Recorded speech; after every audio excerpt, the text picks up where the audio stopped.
Protests over federal immigration raids, immigration policies, and President Donald Trump's recent travel bans are spreading nationwide, with more expected for the days to come. Thanks for watching this week's Culture Report. I'm Antonia Velez.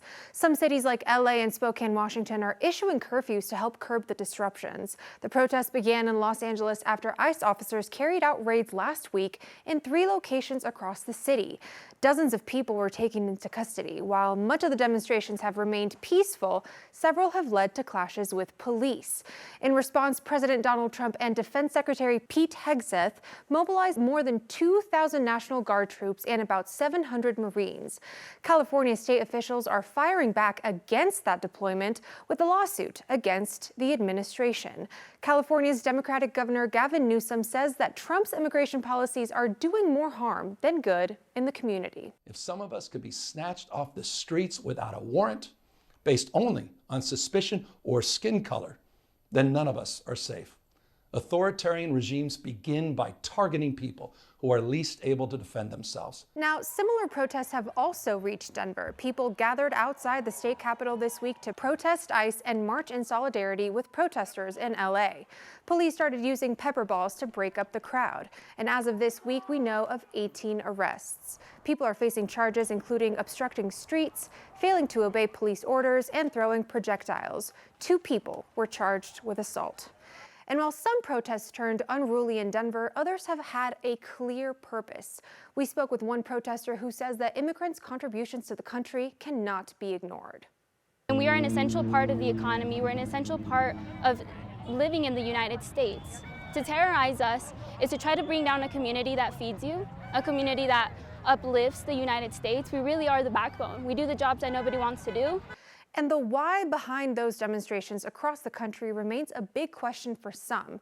To understand how protests have historically generated change in the country, what factors into people's participation in them, and what the ongoing demonstrations nationwide show us about the United States' current chapter, I had a conversation with Dr. Jesse Acevedo, assistant professor at the University of Denver's Department of Political Science. I'd like to start general. So talk to me about the influence of public demonstrations in shifts in U.S. legislation. Like, what role have protests had in generating change in the U.S. Throughout the years? So what we've known from decades of research is that protests act as an important signal to the public. And when the process that protest takes in influencing legislation starts with public opinion. And for example, what's going on in Los Angeles in the past few days is something that's happened in California many times since the 90s, where when there's anti-immigrant policies in play, the communities mobilize, protest, and they're able to shift public opinion, and in many instances have changed public opinion or have halted anti-immigrant policies from being enacted. Interesting. I think a question that many people have is, especially those who are against these sort of demonstrations, is why folks choose to participate when it might feed into a narrative that immigrants or the left in general are disruptive or quote unquote unpatriotic.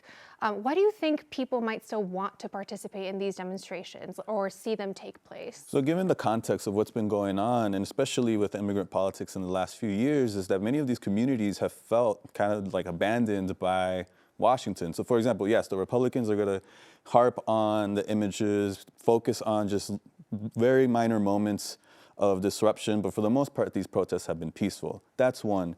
2, we know from a lot of literature that immigrant children participate politically on behalf of their parents, because it's the immigrant parents that face the most risk, whereas U.S. citizen children, they have rights that their parents may not have and engage in political participation, whether that be protest or voting and other forms of organizing. And also, let's think about the context of this, is that the Democrats, for much of they campaigned on protecting immigrants or protecting democracy, they've fallen flat.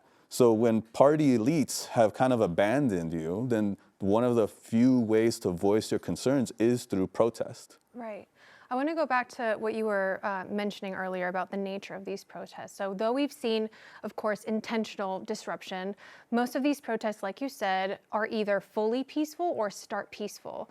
What do you think, based on your expertise, like what kind of leads some of these instances to arrests or conflicts arising? Like, what are some of those factors that have to do with that? So typically that we've seen from past studies is that when police come in more armed, when security is more armed, that's a provocation. But it gives you this kind of image that all protesters are causing trouble when that's not the case. So it becomes this like debate of the narrative, like who is driving what? And what we know is that when the more armed police are, the more they engage with protesters, the more public opinion actually shifts to the protesters and their causes. Interesting. California Governor Gavin Newsom criticized the Trump administration's response to these protests. What do you think about that response? Did you think that it had any sort of inflammatory effect? I think it represents kind of the big constitutional crisis that's going on in the United States on what the president can do, what the states can do. And I think what makes this past week so different from past protests against anti-immigrant legislation is it's part of a bigger picture of like the expansion of the executive, the imperial presidency, this authoritarian behavior. And there's very few political institutions that have kind of resisted this expansion of presidential power.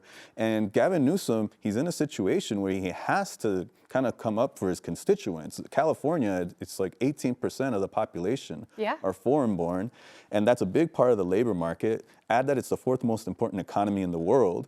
And so Gavin Newsom is really in a position where he has to kind of defend the interests of the state. Absolutely.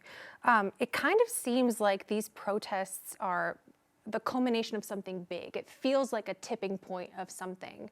What should these protests and the Trump administration's response to these protests tell us about the state of the country right now? I think it says there's a lot of bottled frustration, and we could go like a huge list on what this means. I think there's a big part that it's the failure of the Democrats really that has, they've approved of some of Trump's nominees. It's also, these what makes this so different is this is like a full-on kind of federal presence in neighborhoods that typically would not have expected. So for example, the reason why this kind of grew over the weekend is that we saw ICE in a place like Paramount, California, which is considered one of the Latino suburbs in Southern California. I just read this morning they're in Downey, which is another Latino suburb. So it's kind of showing kind of the public that ICE is really going to neighborhoods that people did not expect them to go. And these are really hitting at daily life in Southern California. And so that's one. Another, it really speaks to like, can people voice their concerns? And this is something that I think that's been debated everywhere, whether it's in law firms, in universities, but now it's going down to the neighborhood level. And when it hits that neighborhood level, it could only expand even more. So this is, I would say, very reminiscent of 2006 with HR 4437, which was going to criminalize undocumented immigrants and those that helped undocumented immigrants. In the short time period, 1 million people showed up to Los Angeles to protest peacefully. And that was enough, and not just Los Angeles, throughout the country, and that was enough to scare both Democrats and Republicans from going forward with this bill. So this is going to be something to watch, especially this weekend and following weekends, is that how much bigger are these protests going to get? Absolutely. Is there anything else that you want to highlight about these protests specifically, or kind of the intention of these immigration raids and how they stray from perhaps what the Trump administration initially said it was targeting? Yeah, I think the big political fallout, it could be long lasting. So many scholars have looked at the effects of like kind of this intense anti-immigrant legislation at the state level, whether that be California, Arizona, or Colorado. And this has largely produced these major shifts in party politics. What we're seeing today is we may be able to see like this expansion of the electorate. More voters are going to come in. People that didn't vote in the last election, they're probably going to be more compelled to vote in the next one. If we see a huge boost in voter turnout in the midterm elections, which we know tend to be much lower than presidential, it might be driven from what's been going on in the last few days. Interesting. Thank you so much for your expertise. Thank you. A little over a week after an attack on a peaceful group raising awareness about Israeli hostages captured by Hamas, the U.S. House of Representatives has condemned the attack. Colorado Republican Congressman Gabe Evans proposed the resolution formally denouncing it, which also calls for increased cooperation between local law enforcement and federal immigration authorities. The resolution names the suspect in the attack, Egyptian national Mohammed Solomon, who overstayed his visa to remain in the U.S., and says the attack is proof of, quote, the dangers of not removing aliens who fail to comply with the terms of their visas. While Evans was speaking on the resolution in the House, he blamed so-called sanctuary city policies for allowing the attack to happen. And this terror attack in Boulder is an example of why these sanctuary policies are dangerous to the safety and well-being of Americans. Colorado's refusal to allow law enforcement to share basic information with federal immigration authorities highlights the danger of these policies, and it's a contributing factor to the rise in crime rates, which are impacting the lives and the safety of all Coloradans. 15 people were injured in the Boulder terror attack when lit Molotov cocktails were reportedly thrown at a peaceful group of marchers. Since then, the man accused of carrying out the attack has had both state and federal charges filed against him. His wife and 5 children have also been detained by ICE, according to the Department of Homeland Security. And although the group that was targeted, Run for Their Lives, halted their weekly awareness walks for the Israeli hostages for a moment, the community has decided to let their goal, rather than fear, guide them forward. Organizers say they'll keep walking in silence and solidarity every Sunday until all hostages are brought home. We're not here to support the state of Israel. We're not here to support the war. We're here only to raise awareness for the hostages. The problem hasn't been solved and the hostages need to be released, and we're just not going to give up on them.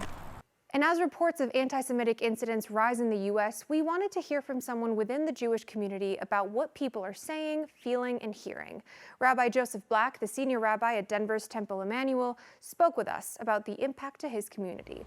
I've been a rabbi now for 38 years. I was in rabbinical school for 5 years, so 42 years. I can never remember a time in Jewish history, recent in my life, where we've had this type of unease and fear and solidarity because we are being attacked from without. Some of it is labeled as anti-Zionism, some of it is labeled as anti-Semitism. I am not someone who believes that all attacks on the state of Israel are anti-Semitic. The attack in Boulder certainly was an anti-Semitic attack because the man shouted, "Free Palestine," threw firebombs at a group of Jews who were not doing anything political. They were marching to call attention to the plight of the hostages.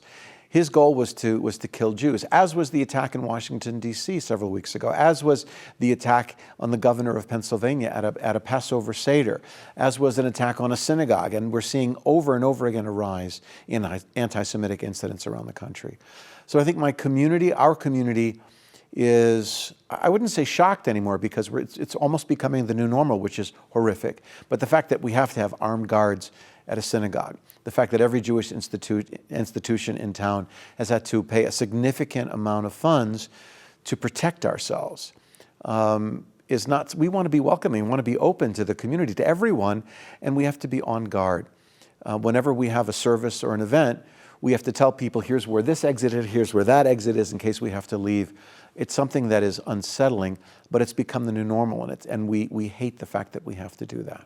To say that to support the right of the Palestinians to live in freedom in their own state, which I do support alongside of a Jewish state, but to say that in order to do that you have to condemn the state of Israel, you have to condemn Zionism, and much of that, unfortunately, as we saw it happened in Boulder and other places, is an attack on the Jewish people. That is a concern that I have. I would say stay away from slogans.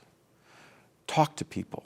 Find out ways to bridge the propaganda that is being spewed that conflates Zionism and Judaism with hatred and fear.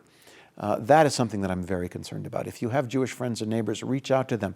Ask how they are doing. We are suffering right now. The fact that we have to have armed guards at every Jewish institution, that when we go to religious services, we have to fear that we have protection. It's safe. It is safe to go to services, to go to the synagogue, but we spend a lot of our resources to make that happen. Reach out to your Jewish friends and neighbors. Ask how they're doing. You'd be surprised at the degree of insecurity and fear. And we have been living we are part of society. We are part of this community. We are an integral part of this community.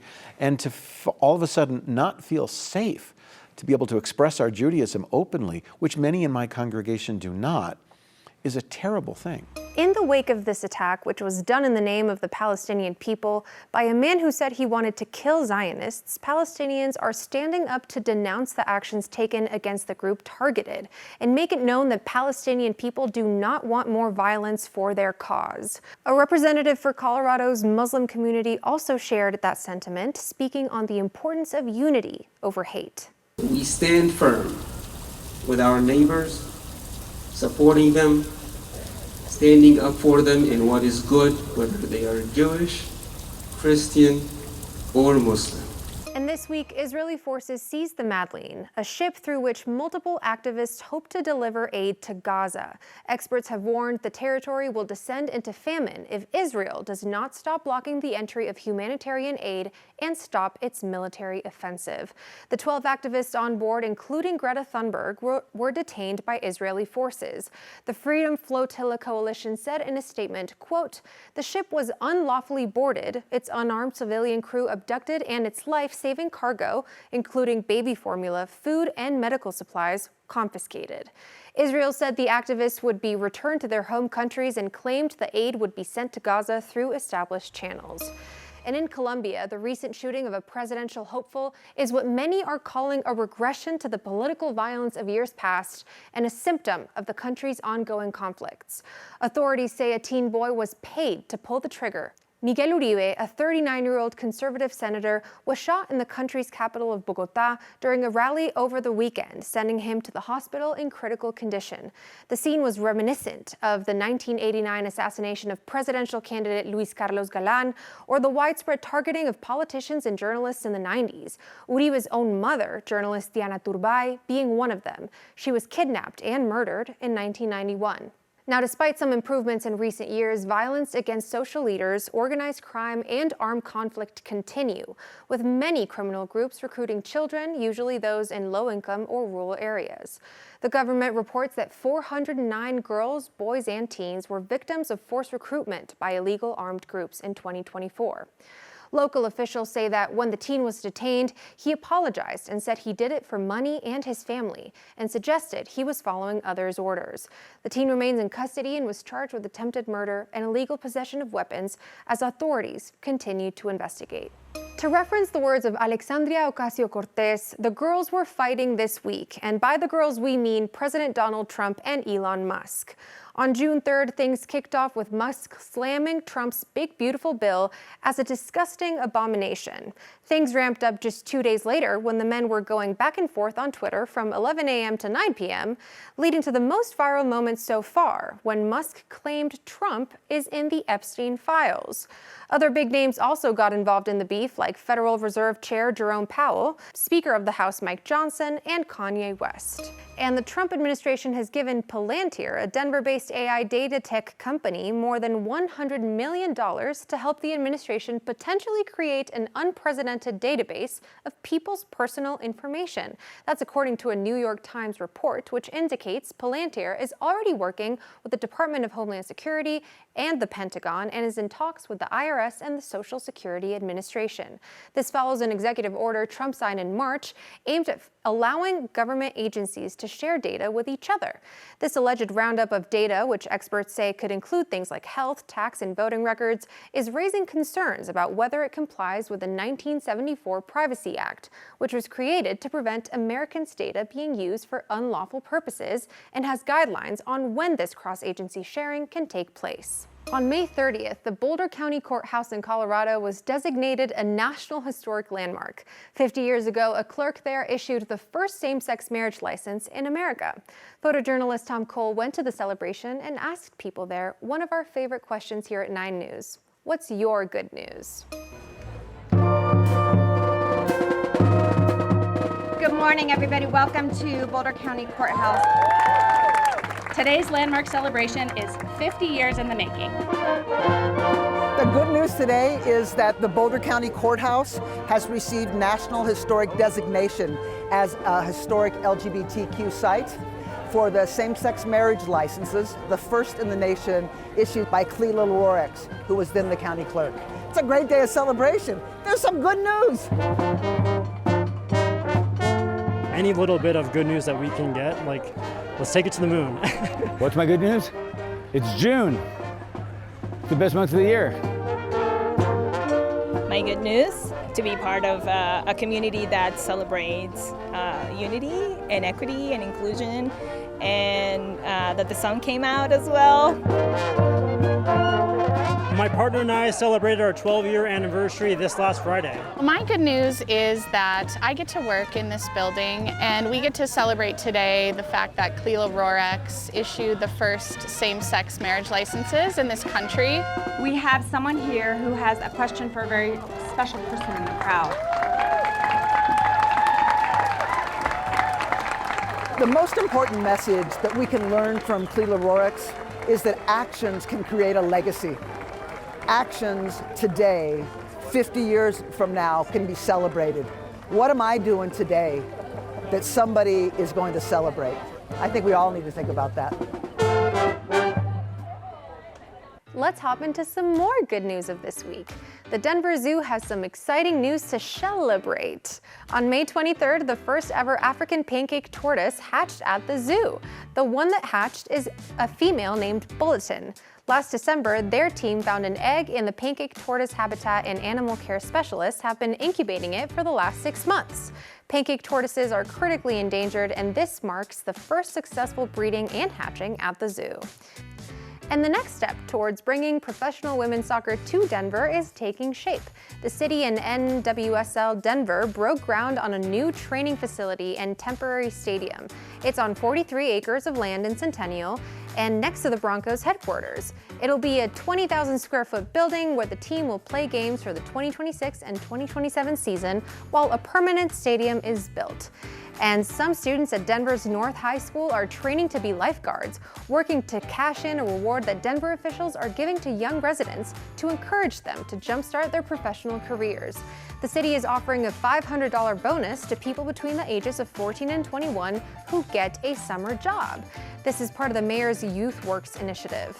Anyone within that age range who completes at least 100 hours of work between April 1st and August 15th can qualify. You can find all the information you need to know about this on our website. Thank you so much for watching this week's Culture Report. We'll be back to continue the conversation right here on 9 News Plus and on 9news.com.